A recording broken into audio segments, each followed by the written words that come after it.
Hi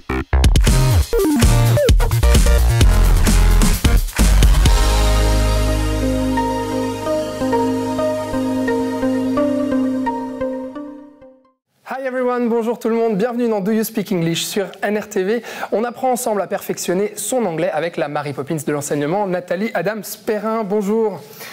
Hello. Nathalie, qui est la directrice du collège Champitay. Et on va s'intéresser aujourd'hui aux Shakespeare Words. Alors, qu'est-ce que c'est les Shakespeare Words? Ce sont des expressions qui ont été inventées par Shakespeare et puis ensuite qui se retrouvent dans la langue anglaise. Un exemple avec Good Riddance. Ah, tu as choisi vraiment commencer avec quelque chose de assez intéressant et dynamique. Et puis très utilisé aussi encore aujourd'hui. Alors oui, mais bon, on ne le dit pas ça tout le temps à tout le monde, on est bien d'accord. Hein? C'est ça. Qu'est-ce que ça veut dire Good Riddance? Alors, si mon français est bien juste, il paraît que ça veut dire bon débarras. Voilà. C'est juste? C'est ça. Juste. Bon débarras. Mais alors, good riddance, yes. Est-ce que c'est une expression qu'on emploie plutôt dans une conversation avec un langage plutôt soutenu ou est-ce qu'aujourd'hui, même les jeunes, ils emploient good riddance tous les jours? Alors ça, c'est une bonne question. À mon avis, ça s'utilise de moins en moins. En fait, à travers les années, cette expression qui était effectivement attribuée à Shakespeare, la première fois ils ont vu ça, c'était avec une de ses pièces qui s'appelait Troilus et Cressida.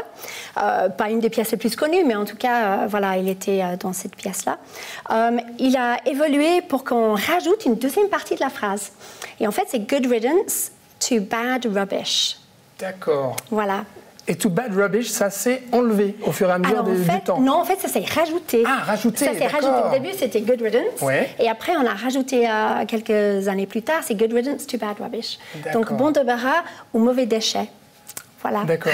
Donc aujourd'hui, les expressions de Shakespeare sont encore aujourd'hui dans le langage courant. Clairement, en Angleterre. Absolument. Mais on est bien d'accord que ça, c'est pas le genre de choses qu'on va dire à quelqu'un en face. Hein. Oui. Moi, par exemple, je te dirais jamais ça, Alexandre. Non, c'est vrai.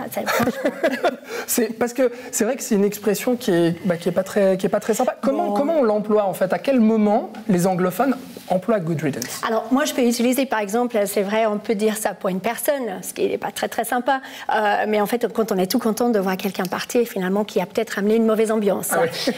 Mais en fait, je pense qu'on est tous d'accord, si on va dire, on parle de l'exemple de Covid qui nous poursuit encore aujourd'hui, il y aura le jour qu'on va dire, mais good riddance to Covid. Ça, on est bien d'accord. Effectivement, bon débat. Ouais. Et très bien, et on verra d'autres Shakespeare Words ensemble, Nathalie, dans les prochains épisodes de Do You Speak English. Merci beaucoup d'avoir suivi cette émission. Et puis à la semaine prochaine, Nathalie. See you next week. Bye bye. Bye bye.